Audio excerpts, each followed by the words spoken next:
Welcome to the Explainer. Today, we're going to break down a really important certification for anyone who works a hands-on job, the OSHA 10. So if you've ever seen that little card and wondered what it's all about, you are definitely in the right place. All right, to kick things off, let me ask you a question. What do you think a busy highway has in common with a construction site, a factory floor, or even a warehouse? Well, the answer is they all have a set of rules, a rule book, really, designed to keep everyone safe. And that, right there, is the perfect way to think about OSHA 10. It is literally the driver's ed for your workplace. It's your learner's permit that shows you know the basic rules of the road so you can protect yourself and everybody else, too. But, who actually makes these rules? That would be OSHA, the Occupational Safety and Health Administration.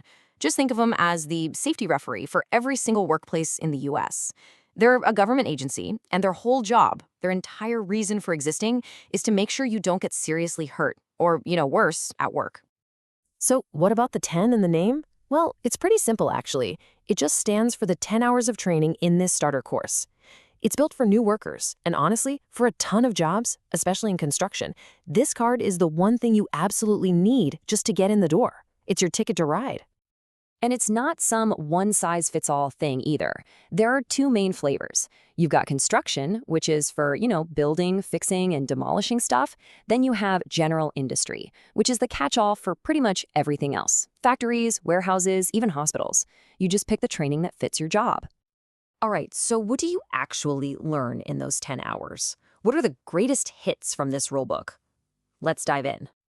Okay, this might just be the most important part. You learn about your rights. And this knowledge, it really is like a superpower. You have the right to a workplace that is safe. You have the right to get the right training and safety gear. And, this is huge, you have the right to speak up about dangers without worrying about getting fired. Now, a huge chunk of the course zeroes in on the 4 biggest, baddest dangers out there.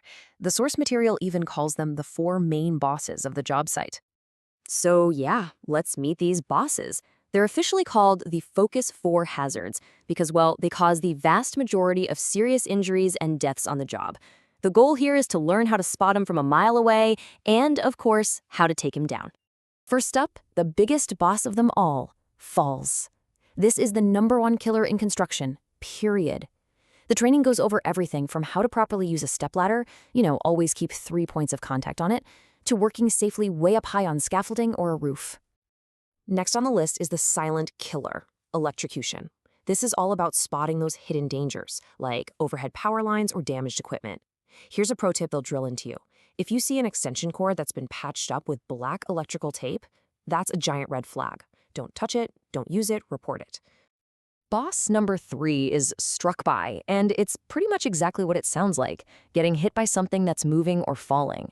We're talking about a tool dropped from a few stories up or a forklift backing up when you're not looking. This hazard right here is the reason your hard hat and safety vest are totally non-negotiable. And finally, there's caught in between, and this one is terrifying. It's the danger of being squeezed, crushed, or pinned by something. Think about a trench collapsing or getting a piece of clothing caught in the gears of a machine. It's serious stuff. So how do you actually deal with all these hazards? This is so important. You don't just throw on some safety glasses and call it a day. You learn a 5-step process called the hierarchy of controls. The absolute best thing you can do is just get rid of the hazard completely.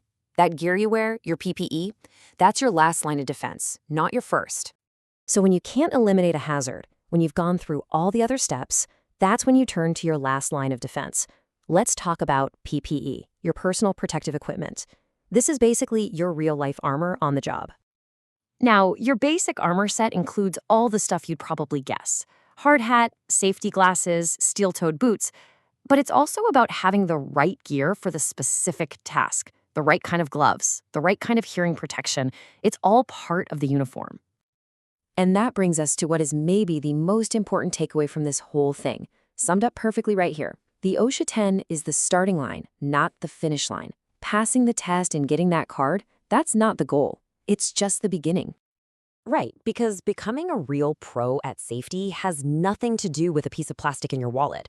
It's all about developing a safety-first mindset that you carry with you every single minute of every single day. So here's your mission, your path to mastery. Step 1, Get the card. Make sure it's from an authorized trainer. Step 2, develop what I call safety eyes. Start spotting potential hazards everywhere, even at home. Step 3, always ask why. Understand the logic behind a rule. And finally, step 4, never stop learning. Level up your skills. Because once you've got that OSHA 10, the journey doesn't have to end. You can go for advanced certifications like the OSHA 30, that's the 30-hour course for supervisors.